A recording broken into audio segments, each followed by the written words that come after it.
Welcome to Sueno. We're glad you're here. Let me show you how to get in the door. This keypad right here, you just hit the brand name /, then you hit the code. The door will automatically unlock, and you're in. When you leave the house, you just close the door, push the brand name, and you'll see a little green check there. That means you locked the door. You're all good. If ever the electronic keypad is not working, it will accept a conventional key. Call me and I'll tell you where the key is.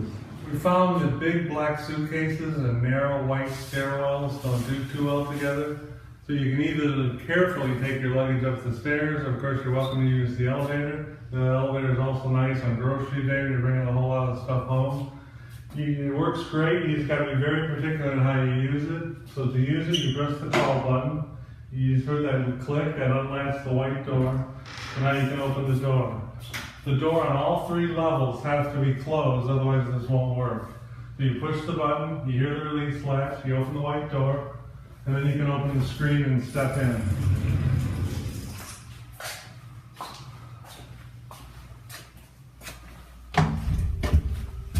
Now even when you're outside the elevator with the screen open, you can never close this white door.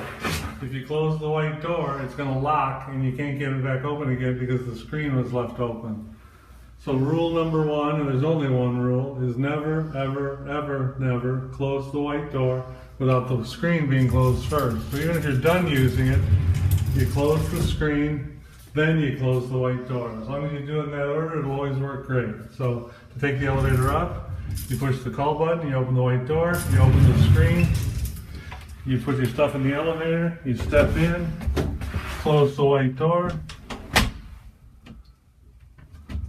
then you close the screen, then you can press whatever floor you're going to.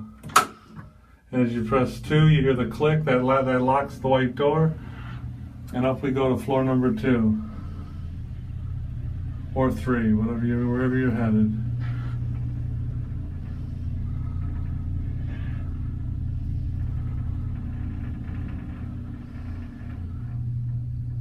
When you get to your floor, you wait a second for the elevator to fully stop. You give it a second to level out.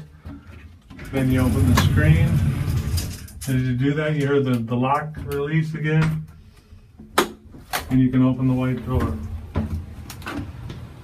And now everybody has the tendency to walk out of the elevator and close the door. But wait, if you do that, the elevator will lock and you will not get back into it for the rest of your stay.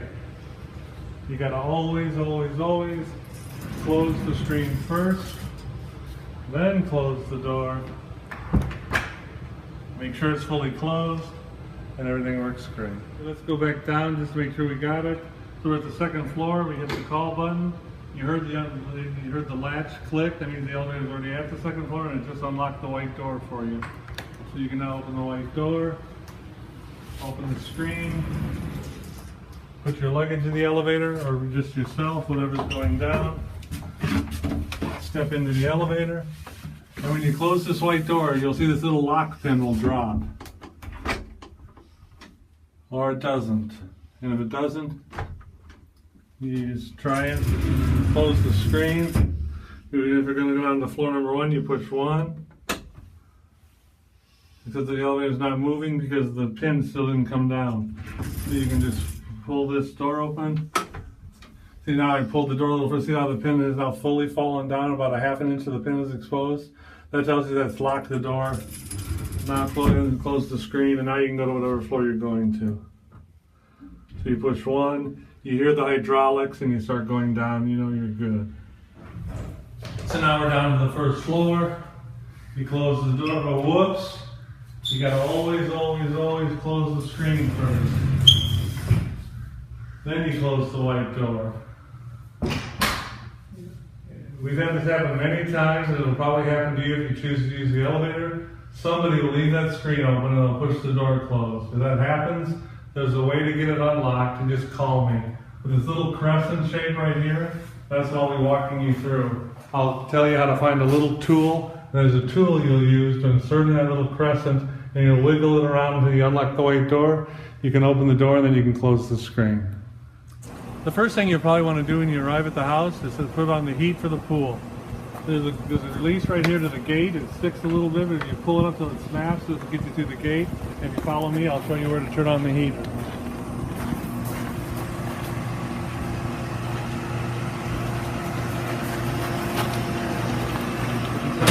This is the heater for the pool. You gotta come all the way around.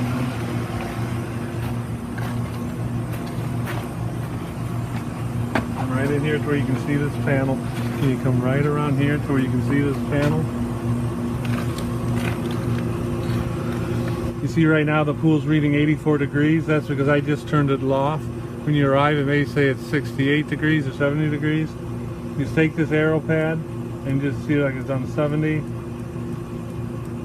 Take it up to 80, 81, 82, 83, wherever you're comfortable. And that's all you have to do.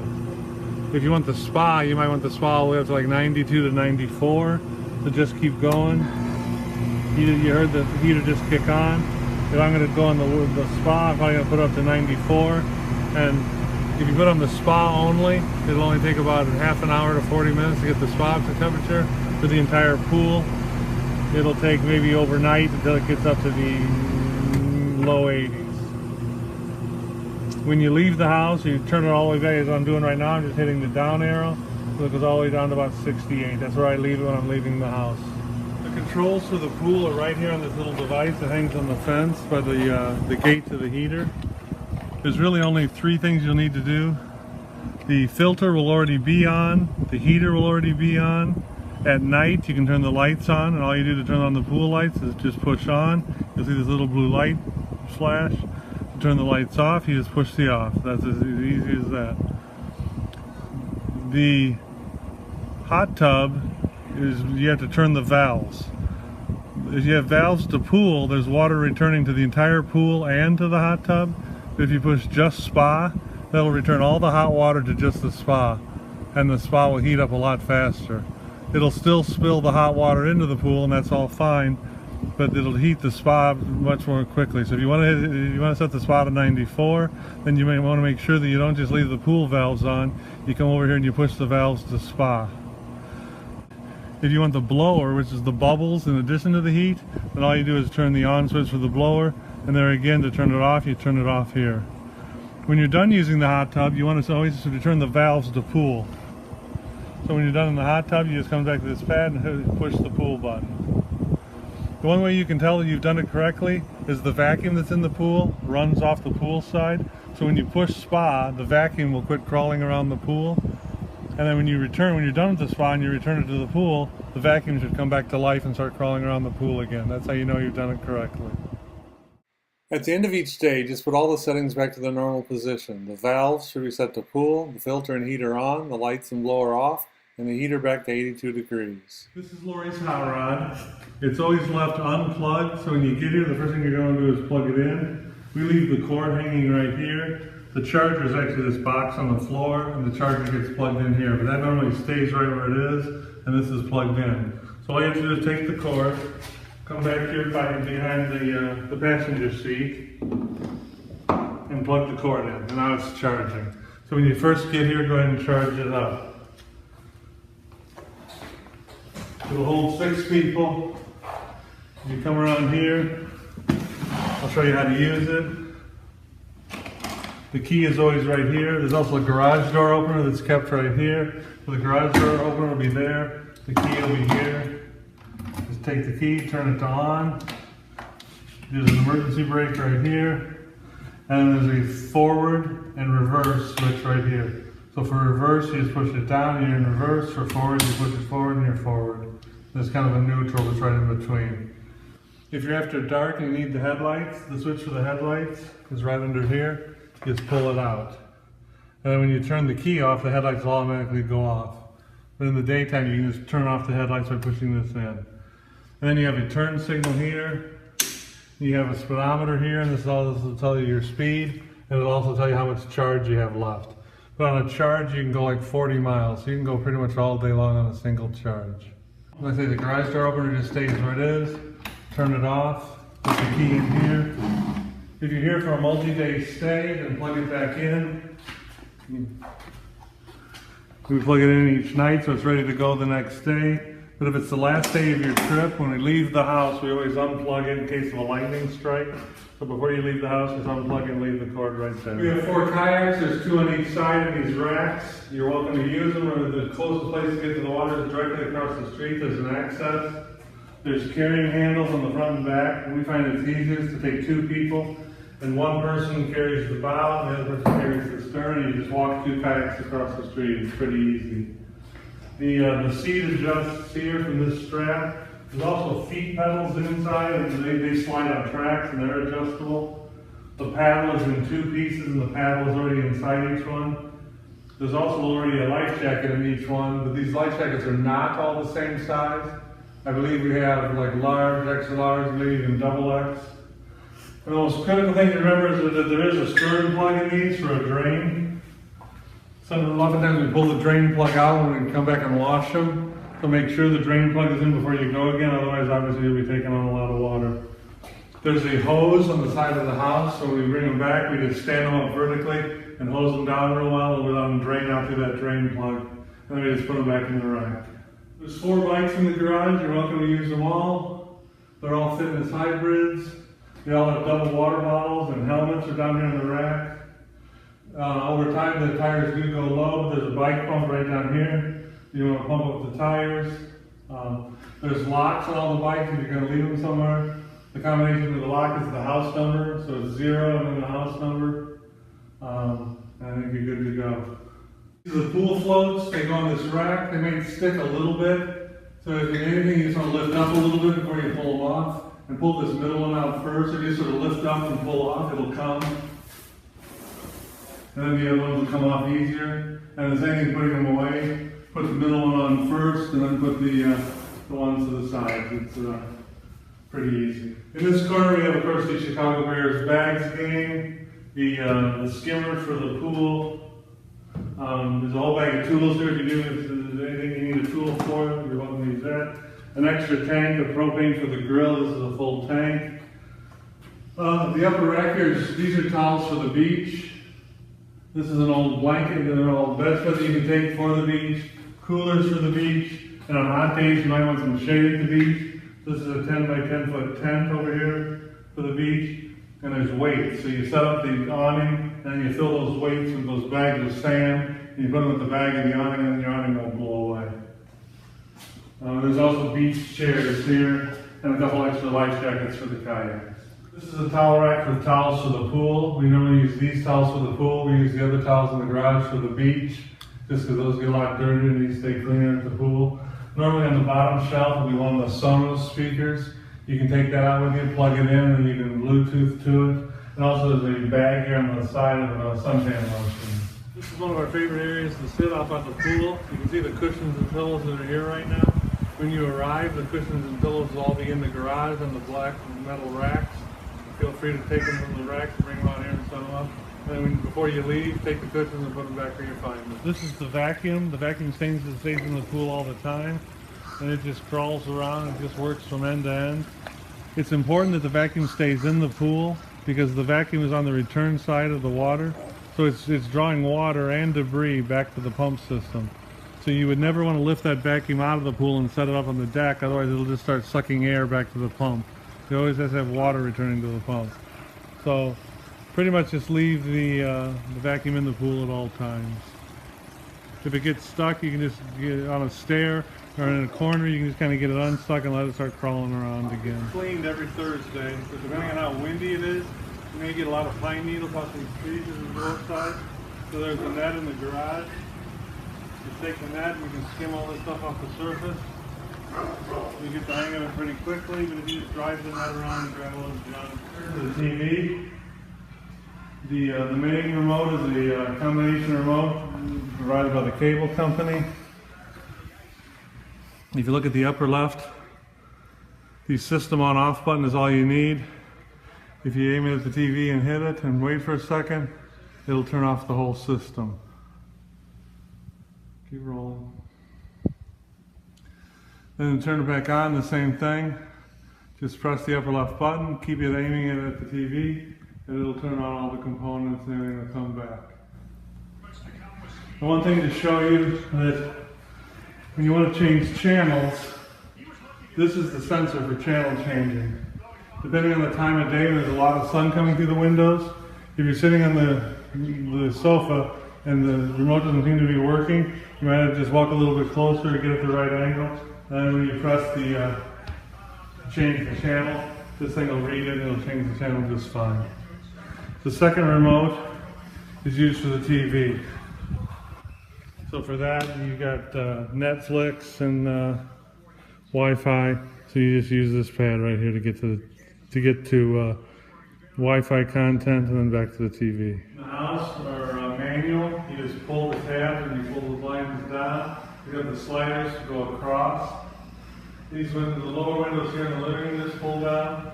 So there's 4 up above over here. There's another 4 up above both sides of the TV. Those are all power. So the remote controls for those sit right here on this table. They're very easy to operate. So all you do, if you come close enough to this, there's a little button right here that says all. You press all and then down. And all 4 of these will come down.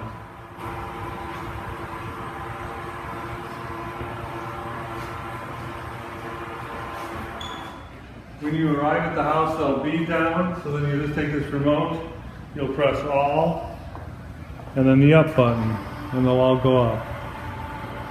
This remote is for these 4 windows, and you've got a second remote for these 4 windows. It's the same thing. You press the all button, you press the down button, and all 4 will come down. Leave the house, we always turn off the ice maker, so when you arrive there won't be any ice, but you're welcome to turn it on. It's right here in the freezer drawer. Pull this drawer out as far as you can, and then the ice maker is up here in this corner. As this little diagram shows you, the wire is in the up position for off, and you just pull it down for on. So you reach in here and you'll feel a little wire. You flick it down, now the ice maker is turned on, and it'll all dump into this bucket. When you leave the house, just reach in here, turn this wire back up to turn it off, take the ice bucket and dump the ice in the sink. Laundry room, this is where the router is. Behind these 2 panels is the modem and the Sueno system.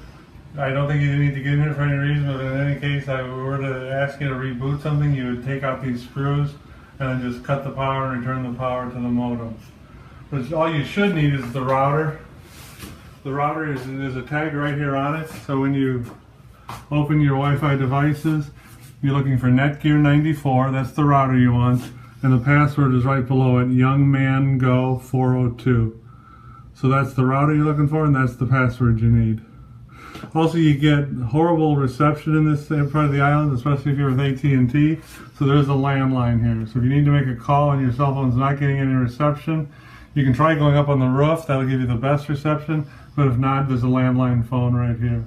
The bar, we have a wine and beer fridge here, more wine in the rack, alcohol, and you'll find more beer, wine, pop and mixers in these cabinets.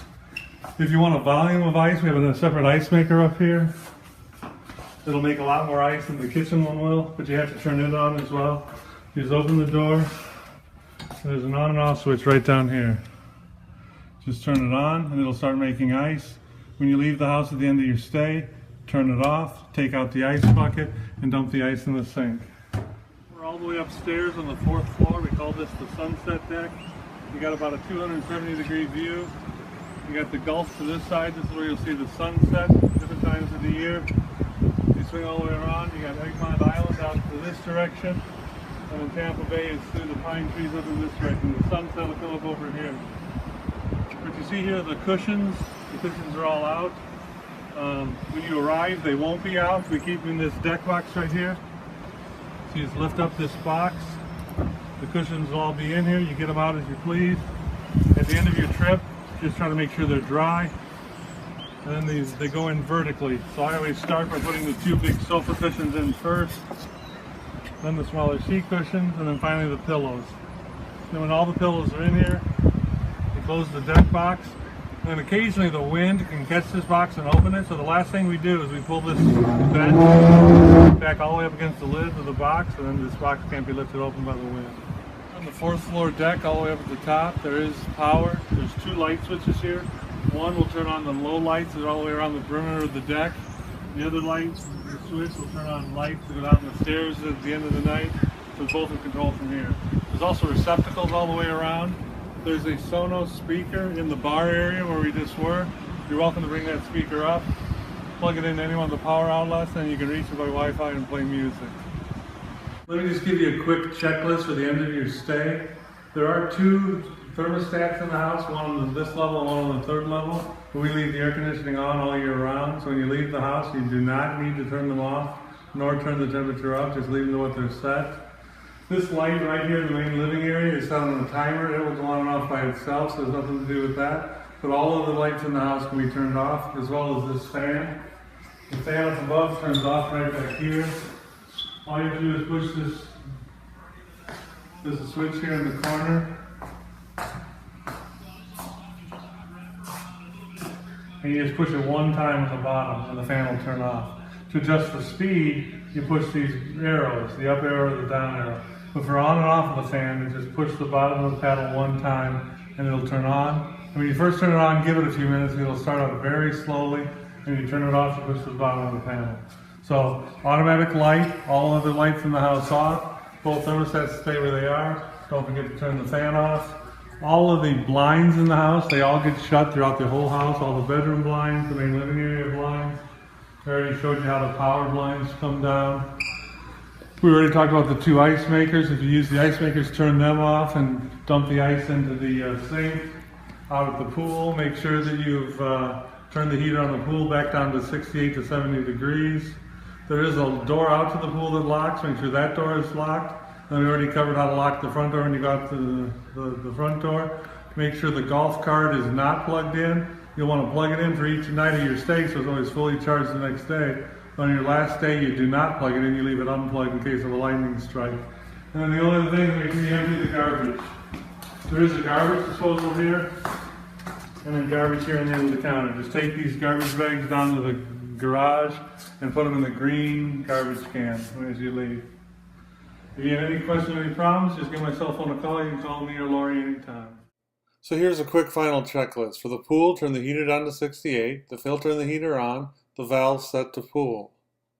For the house, make sure the ice makers are off and the ice is dumped out, all the lights are turned off and the fan is off, all the blinds throughout the house are down, both thermostats are set to 75, perishable food is dumped, and all the trash is emptied. In the garage, just make sure the golf cart is unplugged and all the trash is in the garbage cans. For the decks, make sure the cushions are placed in the deck box on the upper deck, and at the pool deck, the cushions are placed in the garage. The pool floats are back in the garage, and the door to the pool should be locked. We hope you enjoyed your stay. Safe travels, and come back and see us soon.